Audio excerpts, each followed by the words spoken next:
Hey everyone, welcome back to my channel. My name is Jeanette. In today's video, I wanted to show you a couple of different plant-based charcuterie boards that you can put together. And they won't necessarily be charcuterie themed because I think that generally means meats and cheeses. So obviously with a plant-based board, we won't be doing that per se. But a board can really be done in any theme, and it's just a really nice way to present food. And of course, these are great for get-togethers, but they don't just have to be for that. They can also be for yourself or for date night. So today I'm going to show you one smaller board that you can put together for maybe yourself for lunch or something that you could have for date night, and also a board that might be good for a larger gathering. Now, these are really great for any kind of celebration, and we do have something to celebrate in this household because Jim and I got engaged. So yeah, it's a happy time around here. It has been actually since we met each other, but extra happy right now. And I don't know when or if you guys are going to be able to meet him here on YouTube because he's not a real big YouTube guy. He's not really too interested in being here on YouTube. So, but rest assured, he is a wonderful guy and we are both really grateful that we found each other. Okay, so I am here in my room where I keep a lot of my extra dishes and things that I've been using for my cookbook photography, and as I put together, little blog posts and things, taking pictures of the food. So I want to kind of show you some of the things that I have, and then I have various boards that I can assemble food on. And some of these I actually found at a craft show last year that I was a vendor at. And of course, when I'm at a craft show, I have to go around and shop everybody's booth because I just love craft shows. And there was a couple that made these beautiful boards from reclaimed wood, and they were absolutely beautiful. So I bought several for myself, but I also gave a few away as Christmas gifts, and I put some various charcuterie type items with them so people could get started. So I've been very interested in how to build these boards. I've been doing a little bit of research, watching videos, reading books on how to assemble these and the order in which to place things to fill the board in. I did end up making my very first board this past Christmas, and I didn't fill the board with things because I didn't really know what to put on it, honestly, but it was really cute and everybody ate from it, even though it was all plant-based stuff. So I'm going to show you that you can definitely assemble some wholesome plant-based boards, and let me show you some of the stuff that I have here first. So this is one of the boards that I have, and you can see I didn't even take the tag off of it yet. I just can't bring myself to use some of these. They're too pretty, but this couple salvages this wood and then make these beautiful boards. So this is one of them. And here is another one, and I thought this was a really interesting shape. And you can see they have these beautiful live edges on them, but I've got two of them that are kind of this medium size. And here is my larger board that I have. You can see that would be appropriate for a larger get together. And this is the one that I used when I put together the board for Christmas. And your board doesn't have to be wood at all. This is a slate board, and I have a couple of different sizes. They can be written on with chalk, which is really nice.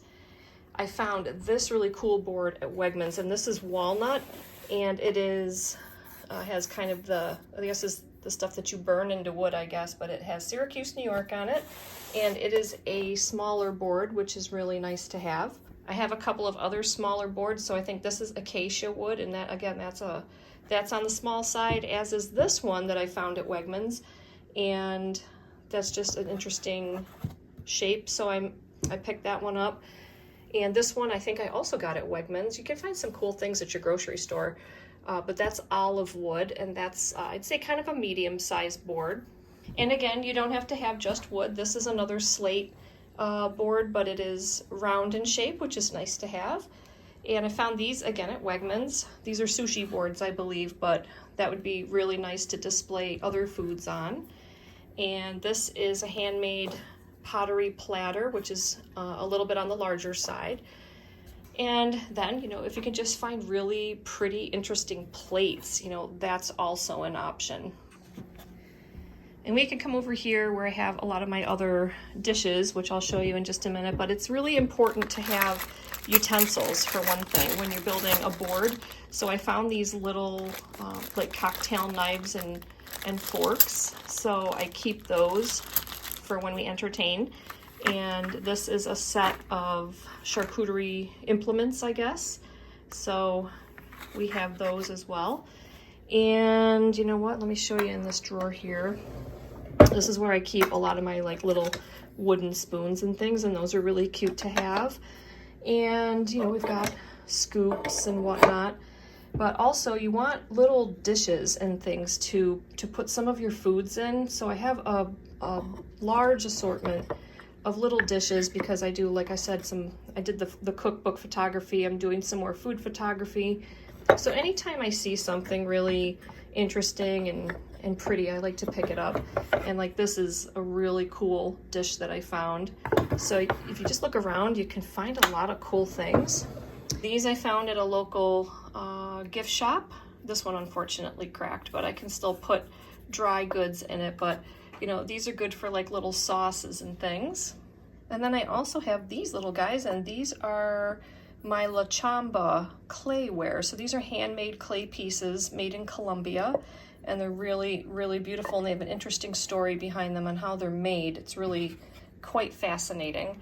And I have some more pieces over here. So I've got some bowls as well as a roasting pan here. But then I just have these really inexpensive ramekins, and I just got these at Target. Well, I got these these particular ones at Pier 1 way back in the day, and I've had them forever, and they were really inexpensive. But these guys, yeah, I got these at Target, and I got them in a few different sizes, which are really, really handy. You could put a lot of different little food items in these, and you should have an assortment of these little dishes on your board.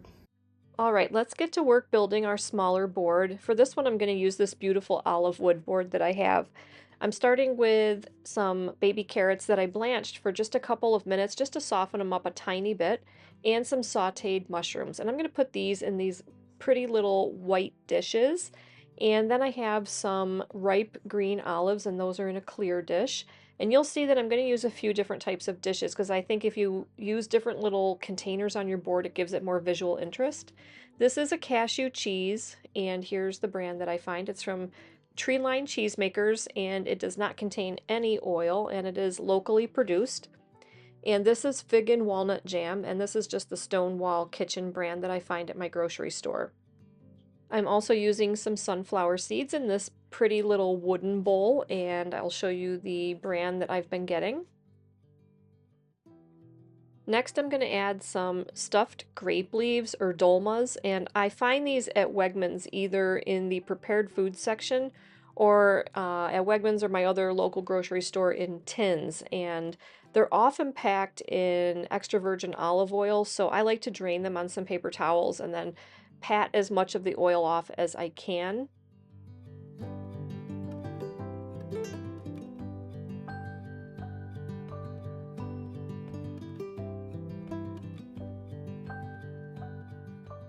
Next, I have some cut up fresh veggies. So I have some celery here that I just sliced really thinly.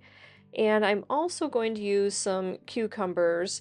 And these are the mini cucumbers that I took a vegetable peeler, and as you can see, I peeled and then left some peel and then peeled another part just so it gives it a little bit of visual interest around the edges. And you can use crackers or bread or anything that you could, put your dips and spreads on, maybe some jam.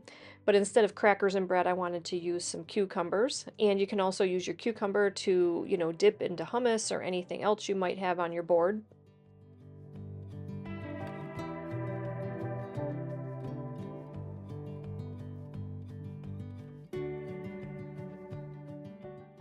Since I have quite a bit of savory stuff on my board, I now want to add something sweet. So I have some seedless grapes, and I am just going to put these in some of that empty space on the board and just try to fill things in. And here I thought these would be kind of fun. These are those seaweed snacks, so I'm just going to use a few sheets of this. And these are nice and crunchy, so they add a little bit of interest to the board, a different type of texture. Now that my board is pretty well filled in, and I'll show you an overhead view here in just a second, I want to start adding some fresh herbs and things just to make it look extra pretty. So this is some fresh cilantro, and then I'm also going to add some microgreens.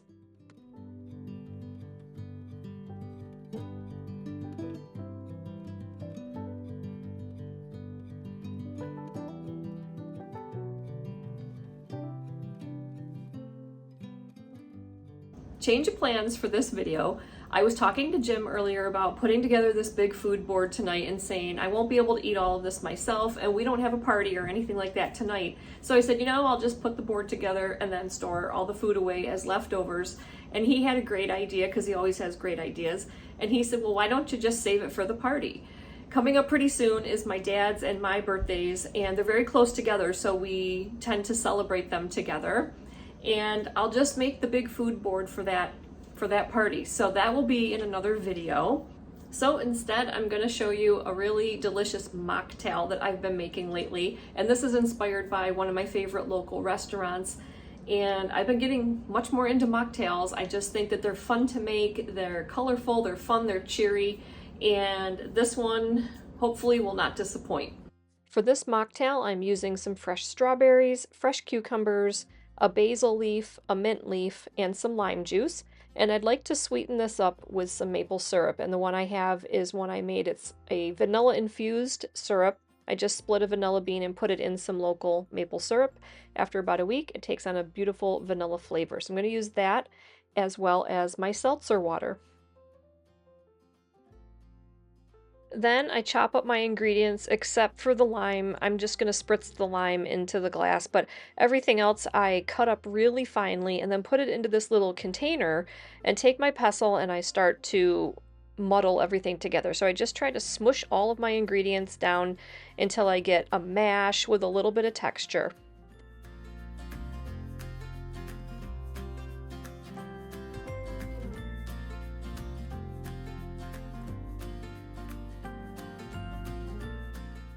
I'm using my cute little glass here with the dragonflies on it. It's really adorable. I put some ice in there and I start with a little bit of maple syrup, just a drizzle to sweeten my drink. And then I add my muddled ingredients and then I just top it with my seltzer water, give it a good stir, and then garnish with a few more pieces of strawberry and cucumber.